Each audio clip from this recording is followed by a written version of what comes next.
नमस्कार, उज्ज्वलाच किचनमध्ये तुमचं मनापासून स्वागत आहे। तर आज मी बनवला आहे रव्यापासून चॉकलेट केक, जो की बिना ओव्हन, बिना मैदा, कंडेन्स मिल्क किंवा मिल्क पावडर असं काहीही न वापरता मऊसूत जाळीदार केक बनवला आहे।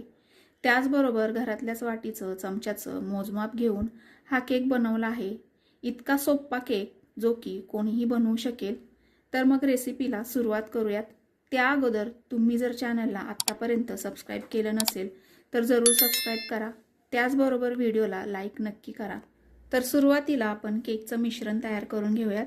तर त्यासाठी एका मिक्सरच्या भांड्यामध्ये 1 वाटी बारीकवाला रवा घेतला आहे, किंवा तुम्ही जाड रवा सुद्धा घेऊ शकता, कारण आपण मिक्सरमध्येच बारीक करून घेणार आहोत। तर आता सारख्याच वाटीने अर्धी वाटी साखर घालायची आहे। तर गोडाचे जे प्रमाण आहे ते तुम्ही आवडीप्रमाणे कमी अधिक सुद्धा करू शकता। त्याचबरोबर सारख्याच वाटीने पाव वाटी घट्टसर दही घेतलेला आहे। तर हा जो केक आहे तो छान असा मऊसूत होण्यासाठी यामध्ये 3-4 चमचे तेल घालायचं आहे। जे साधा आपण स्वयंपाकघरामध्ये वापरतो तेच तेल इथे मी घेतलेलं आहे। आता हे एका मिक्सरच्या भांड्यामध्ये घालून चांगलं बारीक असं फिरवून घेऊयात। याच्या कन्सिस्टन्सीनुसार यामध्ये अर्धी वाटी रूम टेम्परेचरचं दूध घालून पुन्हा एकदा मिक्सरला बारीक फिरवून घेऊयात। रवा जर तुम्ही जाडसर घेतलेला असेल तर मिक्सरमध्ये एकदम बारीक असं फिरवून घ्यायचं आहे। तर ही एक गोष्ट लक्षात असावी। तर तयार मिश्रण हे एका मिक्सिंग बाउलमध्ये काढून घ्यायचं। तर याच पद्धतीने तुम्ही प्लेन रवा केक सुद्धा बनवू शकता। तर आता यामध्ये नाश्त्याचा जो चमचा असतो त्याच चमच्याने 4 चमचे सपाट भरून कोको पावडर टाकलेली आहे। यामध्ये पाव चमचा कॉफी पावडर सुद्धा घातलेली आहे।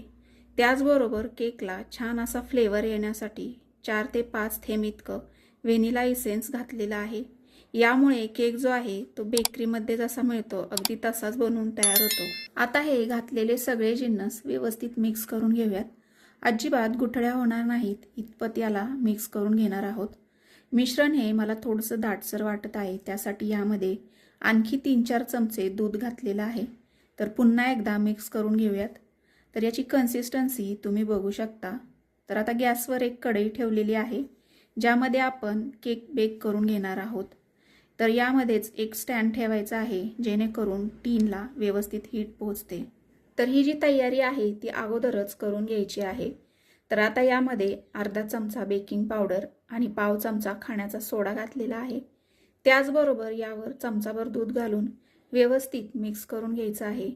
मिक्स करताना हे एकाच दिशेने मिक्स करून घ्यायचं आहे। तर आता हे तयार मिश्रण टीनमध्ये ओतायचं। केक टीनला हे मी अगोदरच तेलानं आणि मैद्याचं कोटिंग करून घेतलं होतं। तर हे सगळं मिश्रण हे टीनमध्ये ओतलं की लगेच टीन कढईमध्ये ठेवून यावर झाकण ठेवून कव्हर करायचं आहे।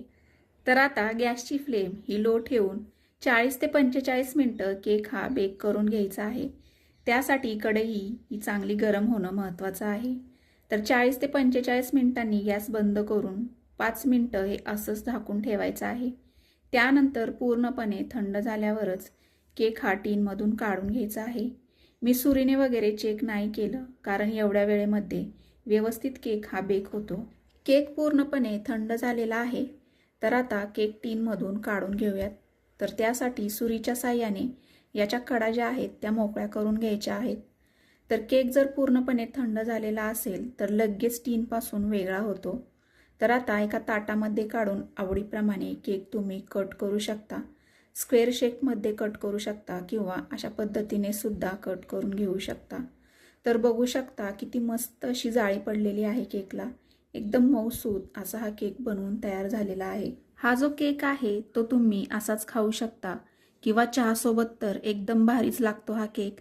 माझ्या मुलांना केकवर असं चॉकलेट सिरप टाकून खायला आवडतं, म्हणून थोडंसं चॉकलेट सिरप टाकलेलं आहे। तर एकदा अशा पद्धतीने बनवून बघा आणि आवडल्यास लाईक, शेअर, सबस्क्राईब नक्की करा।